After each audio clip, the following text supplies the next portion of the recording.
Ndị be anyị ndewonu. Abụ m Amalinze JJ Azị. Onye m bịara ihu ugbu a bụ Maazị Ukwu, ya bụ Sir Chudi Okekenta ọzọ Ikenga, bụ onye si Naịjirịa were bịa. Anyị chọrọ ka anyị na ya kparịta ụbụbọ gbasara akwụkwọ agụmagụ o dere nke ọ kpọrọ Oji N'Omenala Ndigbo. Biko ndị be anyị, ihe a bụ ọjị. Ọ bụ ọjị Igbo ka a na-ekwu maka ya. Taa anyị nwere ohere ịnụ ihe gbasara ọjị a na-ekwu maka. Ọjị bụ isi omenala Igbo. O nwere ọtụtụ ihe na-eso ọjị mgbe ọbụla ndị Igbo nọkọrọ.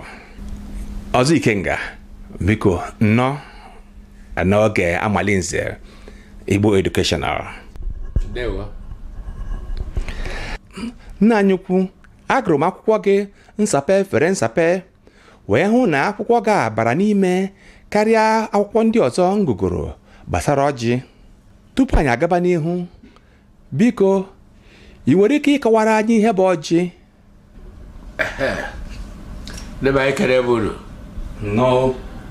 Ọjị bụ mkpụrụ osisi dịka osisi ndị ọzọ dị iche iche, mana mkpụrụ osisi ọbụla nwere mkpụrụ ọ na-amịta wee ife ọ bụ. Abịa n'ọjị, ọ na-adị etu a, ụfọdụ na-aka nke a, ụfọdụ na-epepe karịa nke a, mana facha bụ ọjị. Biko ị nwekwara ike ịgwa anyị ebe esi enweta ya bụ ọjị? Ebe a na-enwetakara ọjị na Naịjirịa ka anyị nọ n'ime ya bụ na mba ndị Yoruba. Ebe a ka ọjị riri nne. A na-akụ ọjị Igbo na ala ndị Igbo. Anyị na-akụ ọjị Igbo, akụọ ya ọ ga-amị bịtakwasa. Kedu ọnọdụ ọjị n'omenala Igbo? Ọjị abịa na omenala ndị Igbo, omenala anyị ndị Igbo, ọjị ka eji ebido isi mmemme ọbụla.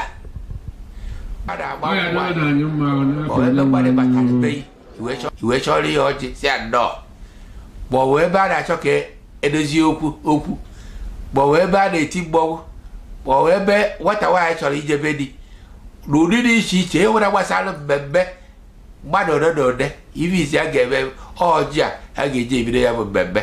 Ọ bụrụ na awara ya, ịgbara iwe na-ekwu aka bụrụ ya. Ịkwakọrọ ya bụ na ịzụputere ide maka ọjị. Kedu ka ihe gbasara ọjị siri wee dị gị mkpa? Ife kpatara ide maka ọjị na ịkọwapụta maka ọjị ji dị m mkpa bụ na abụ nwa afọ Igbo, abụ m onye Igbo. Ihe gbasara Igbo na-adị mgba ya nke m gbara ọfụma ka nkọwara ya ka ndị na-agbara ọgbara. Anyị etolite fụ na a ga-eme mmemme ụfọdụ awa ọjị. Anyị wee chọpụta gịnị bụ ọjị. Ọ ya bụ isi mmemme awa anyị ji nkọwara na mbụ. Awa na-asị na ọ ya dị nwoke mma dị nwaanyị mma. Osebụrụ nwa pụrụ ife niile, ife niile ndị a ka anyị na-ayọ site na Kraịst onye nwe anyị. Amen. Ọzọ Ikenga,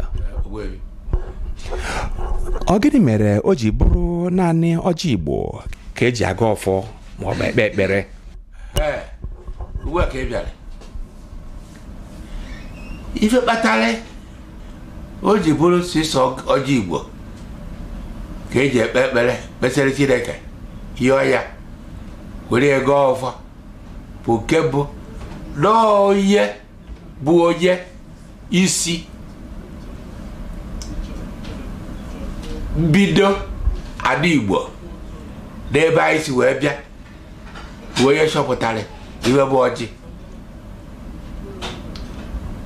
wee fụ uru ọ bara, wee mee ka anyị na-ewe gbazuoro ya. Kọwaa na ọjị dị n'ụdị na ụdị. Eziokwu na ewere ọjị Igbo nwee ọjị Hausa, mana ewere ọjị Igbo nwekwe ụdị dị iche iche n'ime ọjị Igbo, ka ọ bụla nwere ibe ọ na-alụ. Kedu ka esiri chọpụta mkpụrụ ọjị? Ọjị dị nnukwu ire. Biko kedu ka o siri wee nweta ire nke a? Anyị bụ ndị Igbo, dịka etu si jụta na etu si dere akwụkwọ, bụ anyị siri anyị bụ ụmụ Abraham mụtara Isaac na ndị ọzọ gasị. Oge a ụmụ Israel nọ oru n'obodo Ijipt, ọ bụ oru. Mana Eri bụ onye ọ na-ewute na nna ha na oru n'Ijipt. O wee jekwuru ụmụ okorobịa ndị ọzọ gwawa okwu, o jekwuru ndị gwawa okwu, ọ gwawa okwu ka ihe anyị emeziri ka anyị pụgharị n'ebe a. O wee kpakọ wee kpaa ya wee sị na ọ ka mgba na ha pụgharị kama ha ya wuo oru agwụ nna ha bụ mmadụ 72 wee pụga ebe a wee jechere. Eri wee duru ha wee rapụ obodo ha rapụrụ n'Ijipt, ya na-akpọ ya Goshen wee pụba ebe a ka ha pụzi wee jebe agwụ ebe ha na-ejefe agbara fe jeruru ya mbụ. Ọ ya ka ha ji jegide wee jee ye onye duwewu Eri ejegide wee ruo bado wee batazia wee fụ ada wee fụ mmiri ka mmiri tojupụta mmiri osimiri wee ju ụlọ isi wee jupụta osisi dị iche iche fada fururu anya. Eri mgbe nna ha fururu osisi anya ọ na-amịta ife dị iche iche bụ ugiri oyibo ma abụba ma ife dị iche iche mkpụrụ osisi dị iche iche. Ọ ya ka Eri na ụmụ ndị ya ji wee sị nke wetara ata ege ya ntị nwere ka o si atụ odenidu wara atọ ụtọ nke wetara ata ma odenidu ma wee tagide wee taa ya ebe dị iche iche. Ọzọ nke ka o wetara taa ya wee ka o si dị ya wee si na atachakwa nke o ji anya arụ aja ya dị na-aghachara ụlọ atọrọ ya gbụra ji tụzi anya ịrara n'ime aghachi ka ọ charịa atakwu ya takwasị ya ọ na-ebe ovu ibe agba wee were ya edowe si na nke o were iwe dị iche n'ime ya. N'akwụkwọ gị ị dere maka ọjị ugo. Kedu na osisi esiri enweta ya? Ọ bụ na ọjị Igbo ka ọ bụ na ọjị Awụsa? Ọjị ugo ebe esi enweta ọjị Igbo ka esi enweta ọjị ugo. Ọ dịfụ ka nwata nwaanyị na-agba ụwa ọ bụta ofu mgbe o ji si onye nwaanyị onye wee gboo Igbo asị na ọ bụghị ejigba ụfọdụ ọ bụghị ejigba ịta. Ọjị ugo na-anọkọta ọbanye n'okpokolo ọjị idenezie ya ọ bụrụ nke pụrụ iche na asị na ọ fụrụ ugo yọrịara ugo na-ada afụ ugo na-ada. Ọ na ofukwu osisi a na-amị ọjị na-amịtakwa ọjị ugo? Ọgbọkwụsa na ofufu osisi n'ọdụ origo n'elu ya okpokoro ya okpu ya dị etu ebe ọ dịka 15 ma 12 ma 12 ekwuwe ya. Ọ bụrụ etu o si gbasi onye egwu anyị onye kere onye okike ofu mkpụrụ nwere ike iwe ọjị ugo ndị ọzọ adị iche iche. O nwere ukwu osisi na-amịsa ọjị ugo. Gịnị bụkwa na ọjị ugo? Ọjị ugo bụ ọjị ọpụrụ iche. Ọjị sọwa afọ ndị Igbo si n'ọwa afọ na-atọ ọjị ugo. Ana ọjị ugo bụ ọjị ngozi Chineke wetara wee nye anyị. Daalụ Ọzọ Ikenga. Ọ na-adabakwa? Ọ na-adaba. Akwa ndị be anyị unu na-egekwa ntị ka unu nụrụ ozi ọma Ọzọ Ikenga na-esisara anyị maka na ọkwa na ọjị bụ ihe a na-aga o ji ekpe ekpere. Etu a na-aga ka ụka n'ụlọ ụka fada eweta arụ Kristi wee gọọ ya gọsịa ya wee sị nara na nke ọkwa otu ihe ahụ ka anyị na-eme. Gịnị mere unu ji enwe mgbagha ma unu na-awa ọjị? Ife kpatara ya bụ ife anyị niile gbalị.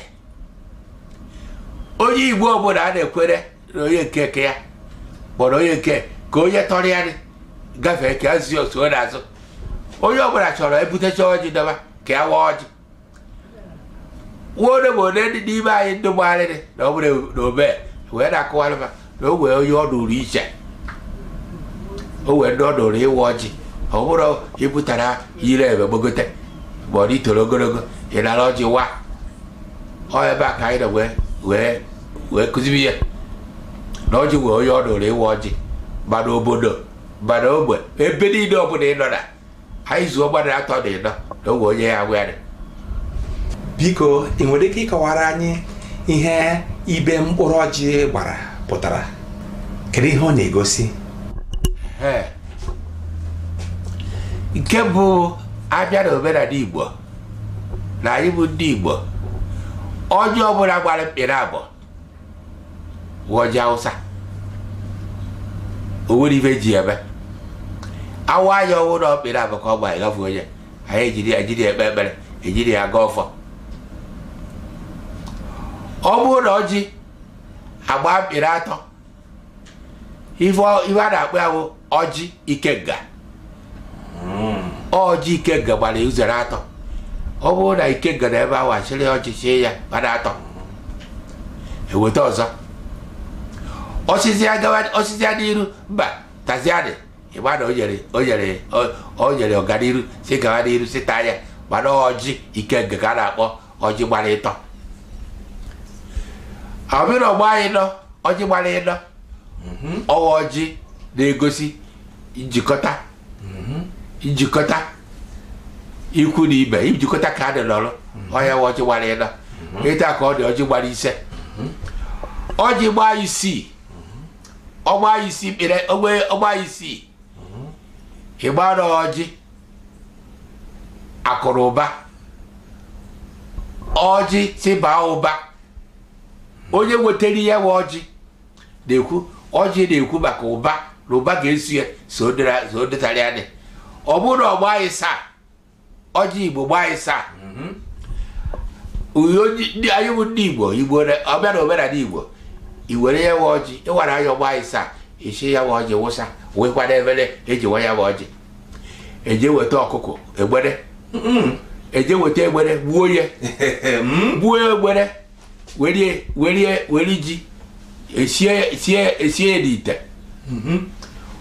Ndị nọ ebe awa wee wa ya bụ ọjị ga-echere ya bụ ji ghee ya ji agbuo awe were egbere gbuo ya awe egbebute weta tachacha ya awe wee ya iwe ọjị gbara ịsaa na-akọwa na ezinụlọ ebe anyị nọ n'ime onye wetara ọjị a na ụba ga-esie ụwata ụwa ya niile ma ya gbagba ụgbọ ya n'ọsọ ife ọgba gbara ya okirikiri. Onye ife niile na-ebe awa ya atụpela ọjị taa ya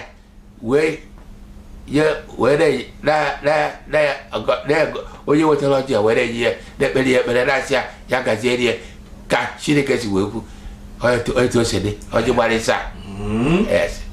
Ụmụ ibe unu nụrụ ya na a na-egburu ya ọkụkọ.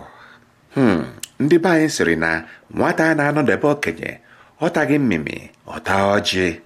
Ya bụ na a na-awa ọjị unu akpụkọta nso ọ ga-abụ ọjị gbaa asaa ka unu soro rie ji awe ma nye anụ ọkụkọ na-eso ya ma na-amụtakwa omenala Igbo.